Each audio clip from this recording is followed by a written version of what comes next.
এই 5ই আগস্ট, এই জুলাই আগস্টের বিপ্লবে যদি আমরা সামনে না থাকতাম, দেখেন তো আর একজন আলেমকে বাড়ি করেন তো, একজন আলেম, দুইজন না, ইসলামী আন্দোলনের আলেম ব্যতীত, নেতা ব্যতীত একজন আলেম দেখান তো, দুইজনের দরকার নেই, একজন আলেম, একটা ছবি দেখান তো। কি করতেন, কি বলতেন বলেন? আজকে আপনাদের মুখ কোথায় থাকতো? আজকে বহুত বড় বড় কথা বলতেছেন, বহুত বড় বড় দাবি করতেছেন, আপনাদের পায়ের নিচে মাটিই থাকতো না, সব সরে যাইত। আজকে যাদের কারণে বুক উঁচা করে হাঁটতেছেন, গৌরব করতেছেন, আপনি কি জানেন ছাত্র আন্দোলনের ছেলেরা কিভাবে মাঠে নামাবার জন্য চেষ্টা করছে? আপনি কি জানেন আমি কত মাদ্রাসায় আমাদের ছেলেকে পাঠিয়েছি, কিভাবে কি করেছি? এই একটা মাস পর্যন্ত আমাদের ঘুম ছিল না, খাওয়া ছিল না। এই জুলাই পুরায় আমরা 5ই জুলাই বরিশালে ঘোষণা দিয়েছিলাম যে ছাত্র আন্দোলন, বৈষম্য বিরুদ্ধে আন্দোলন হচ্ছে, আমরা ঐক্যমত ঘোষণা করলাম 5ই জুলাই। আন্দোলন শুরু হয়েছে 1 জুলাই, আর আমরা ঘোষণা দিয়েছি 5ই জুলাই। মানে যখন কেউ জানতো না তখনই কিন্তু আমরা আন্দোলন সূচনা করেছি। আজকে যে ওলামায়ে কেরামের কাছে, ওলামায়ে কেরাম গোটা বাংলাদেশের মধ্যে তারা মাথা উঁচু করে দাঁড়াইতেছে, ওই যেই মোল্লার কারণে সিন্নি খাইলেন, মোল্লা চিনলেন না, বুঝেন? এখন কি বা শেখায়ত করেন, বদনাম শুরু করছেন। আপনার কোথায় যে যেটা 3 তারিখ 4 তারিখ ফেসিসের সাথে বৈঠক করছে, কয় তারিখ? হ্যাঁ, 3 তারিখ 4 তারিখ। ফেসিস গেছে কয় তারিখ? 5 তারিখ। আর ওলামায়ে কেরাম বৈঠক করছে ফেসিসের সাথে 3 তারিখ। কোথায় থাকতেন আপনারা বলেন? থাকতেন কোথায়? ভাবিয়া করিও কাজ, করিয়া ভাবিও না। ভাবিয়া করিও কাজ। আজকে বড় বড় কথা বলেন, আমাদেরকে ফেসিসের দালাল বানান, আমাদেরকে ফেসিসের দোসর বানান, অথচ 3-4 তারিখের বৈঠকের ছবিগুলি এখন আমাদের কাছে আছে, গোটা বাংলাদেশে ঘুরতেছে। আর আপনারা সেই মুখে আমাদেরকে ফেসিস বলেন, বলেন, বলতে থাকেন, আল্লাহ দেখতেছে। ফয়সালা মালিককে, আল্লাহ উত্তম ফয়সালা মালিক, উত্তম ফয়সালা করবেন। যাই হোক, আমি ওলামায়ে কেরামকে বলবো, আমি সেই দিকে যাবো না, শুধু এতটুকু বলবো, কোরআন ও হাদিসের মধ্যে যাহা কিছু আছে এগুলো আমল করেন, আর কিচ্ছু না। আমার বয়ানের দরকার নেই। কিতাবুল বুইও পড়েন না আপনারা? ব্যবসা বাণিজ্য করি আমরা? কেউ করি না, অনেকেই করি না, করতে চাই না, ব্যবসা বাণিজ্য করি না। খ্যাদমতের বয়ান পড়েন নাই? খ্যাদমত করি আমরা? অনেকেই করি না। আমরা পারস্পরিক সাহায্যের কথা বলি, আমরা অনেকেই পারস্পরিক সাহায্য করি না। ইসলাম হুকুমাতের বয়ান পড়ি, কিন্তু কোনোদিন ইসলাম হুকুমাত কায়েম করার চেষ্টা করি না। আমার কথা হলো, আমার থেকে নতুন কিছু জানার দরকার নেই, শুধু কোরআন ও হাদিসের মধ্যে যাহা কিছু আছে সেটা আমল করেন, যথেষ্ট। শ্রদ্ধাভাজন সম্মানিত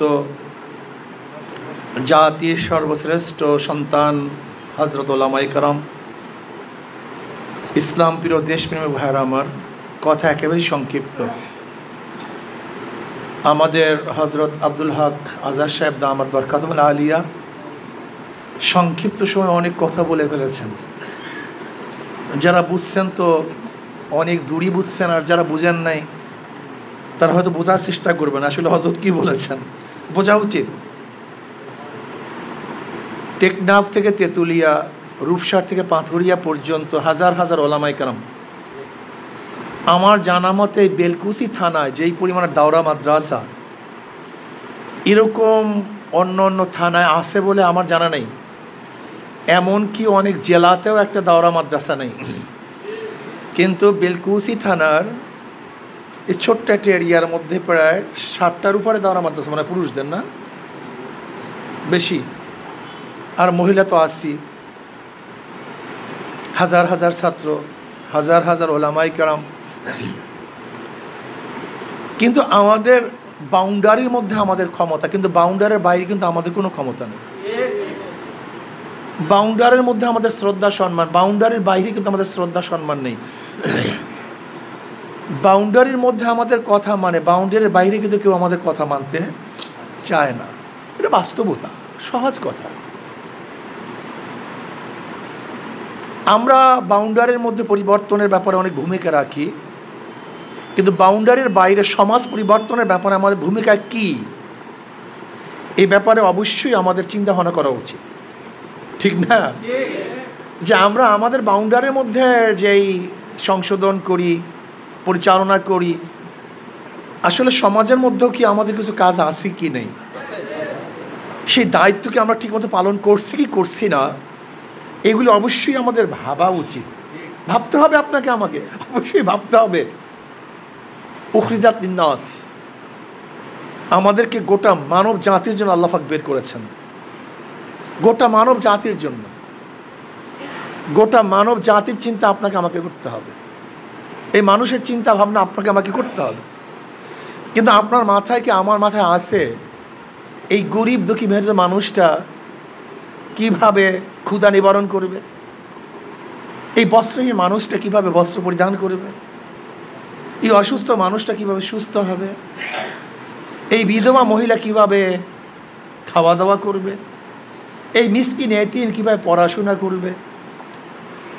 আজকে খোদাদ্রোহীরা দেশ পরিচালনা করছে, সেখানে আল্লাহওয়ালা, আল্লাহ নবীর সৈনিকরা কীভাবে দেশ পরিচালনা করবে এই চিন্তা ভাবনা আমাদের মাথার মধ্যেই নেই। এটা বাস্তবতা, অস্বীকার করিয়েন না। এমনকি এমন এক সময় তো আমাদের মধ্যে ছিল, দেশ নিয়ে রাজনীতি নিয়ে কথাবার্তা বললে আমরা ওলামায়ে কেরামই খারাপ জানতাম, পছন্দ করতাম না, এইটা মনে করতাম দিনের বাহিরের এক কথা। জামিয়াতুস সুন্নাহ মাদ্রাসা শিবচরে, আপনারা জানেন কিনা জানি না, জামিয়াতুস সুন্নাহ বহুত বড় মাদ্রাসা, সবচেয়ে ভালো রেজাল্ট করে মাদারীপুর। মাত্র কয়েকদিন আগে সেখানে আমি বয়ানে বসলাম মাদ্রাসায়, যখনই আসরে নামাজ পড়তে গেছি সব ছাত্ররা বসে গেছে, কিছু আলোচনা করলাম, মুহাদ্দিসরাও সেখানে ছিল। আমি বললাম আমাদের সমস্যা কোন জায়গায়, আগে সমস্যা চিহ্নিত করেন। আমি চরমনাই মাদ্রাসার এক বয়ানের উদ্ধৃতি দিলাম, আমি নিজেই মাদ্রাসায় বয়ান করাকালীন আমি উস্তাদকে খেতাব করে বললাম, আমরা হাদিসের মধ্যে তাকবীরুল উলার ফজিলাত পড়াই, কিন্তু আপনি আমি তাকবীরুল অনুযায়ী নামাজ পড়ি কিনা, আপনি আমি হাদিসের মধ্যে সামনের কাতারের ফজিলাতের কথা শুনাই, কিন্তু আপনি আমি সামনের কাতারে আসি কি আসি না, আপনি আমি হুজুরে কলবের নামাজের কথা হাদিসের মধ্যে ব্যাখ্যা করি, কিন্তু আপনারা আমার মধ্যে হুজুরে কলব আসি কিনা। আমি উস্তাদকে বললাম আমাদের সমস্যা দেখেন, আমাদের সমস্যা হলো কোরআন ও হাদিসকে পঠন এবং পাঠন, এইটিকে একটা মাধ্যম বানাইছি যে আমি পড়বো পড়াবো বাস। ঠিক ওই উদ্ধৃতি আমি বললাম ওই মাদ্রাসার জামিয়াতুস সুন্নাহ মাদ্রাসার উস্তাদদেরকে। আমার পাশেই ছিল শাইখে সানি, শাইখে সানি সাহেব তো বুখারী সানি পড়ান, আর বুখারী সানির শুরুই কিতাবুল মাগাজি দিয়া। আমি তাকে বললাম আমাদের সমস্যাটা দেখেন, এই হজরত পড়াই কিতাবুল মাগাজি, কিন্তু তার মাথার মধ্যে জিহাদের কোনো চিন্তাই নাই। আজীব এক শিক্ষা আমাদের মধ্যে, আজীব এক বয়ান, শুরুই করছে কিতাবুল মাগাজি, অথচ এই উস্তাদের মধ্যে জিহাদের কোনো চিন্তা তো নাই, বরং জিহাদের কথা এখানে বয়ান করলে বলবে আপনি বয়ান করলেন কেন। যেই জিহাদের বয়ান পাশ্চাত্যরা শুনতে পারে না, খোদ আমরা যারা হাদিস পড়াই বুখারী পড়াই তারাও শুনতে পাচ্ছি না, এটা ভালো লাগে না।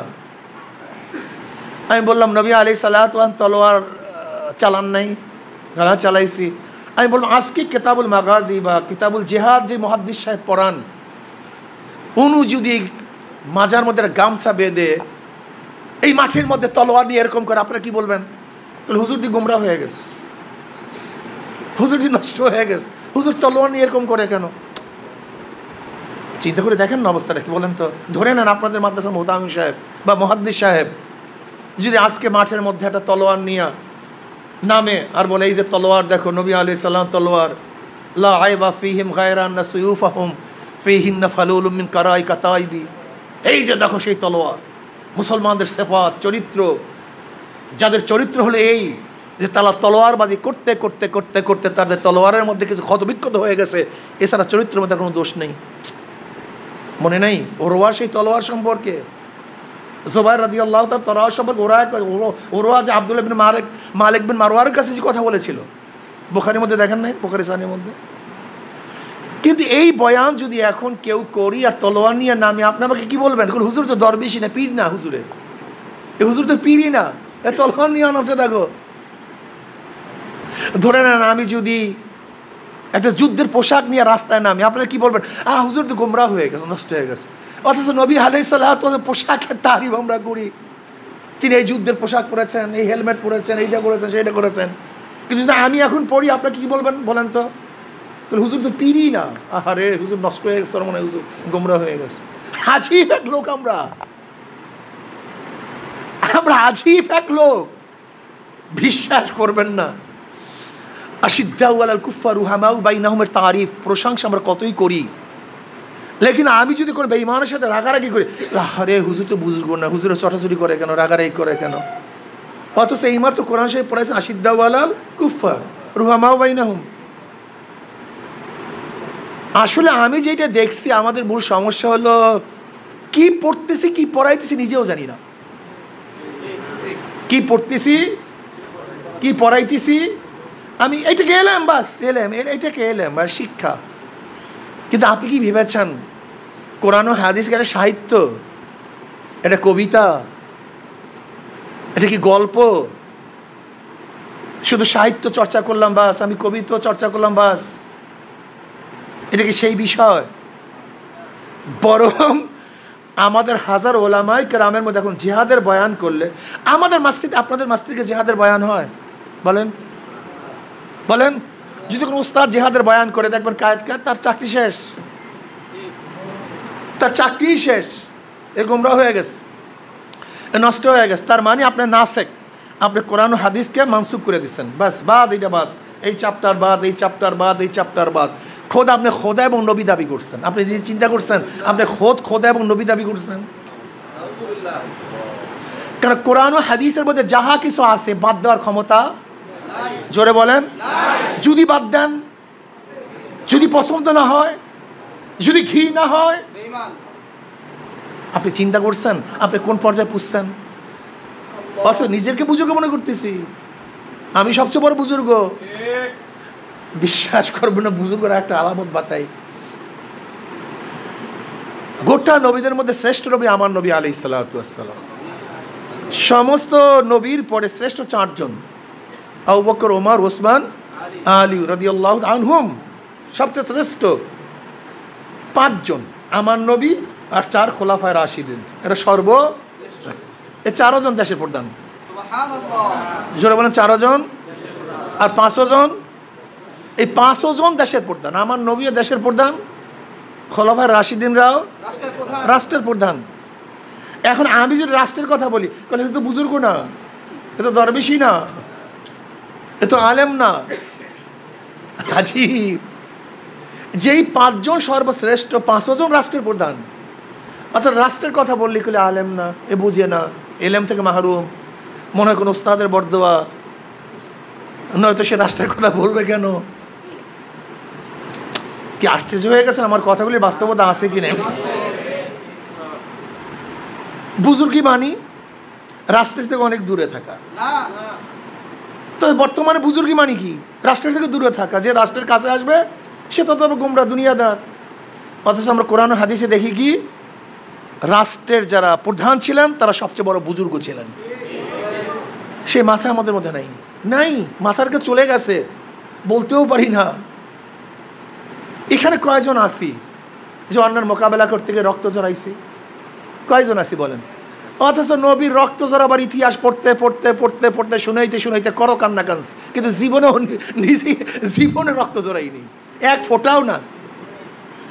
অথচ জীবনভর নবীর রক্ত ছাড়াবার ইতিহাস কত যে শুনাইলাম, নিজে এক ফোঁটা রক্ত জীবনেও না, এক ফোঁটাও না। অন্যার মোকাবেলার কত বয়ান শুনাইলাম, কত হাদিস শুনাইলাম, জীবনেও নিজে অন্যার মোকাবেলা করলাম না।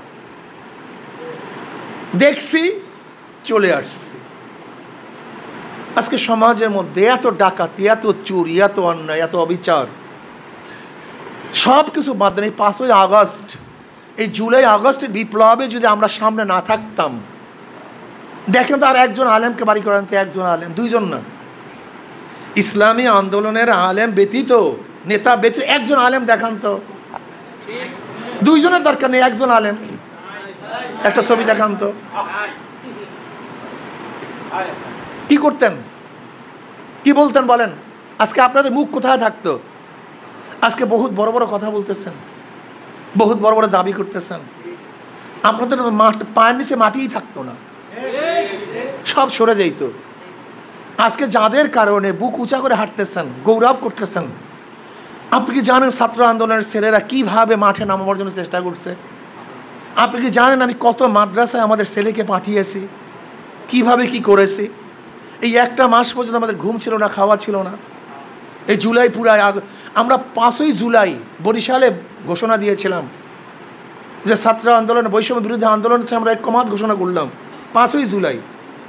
আন্দোলন শুরু হয়েছে 1 জুলাই, আর আমরা ঘোষণা দিয়েছি 5ই জুলাই।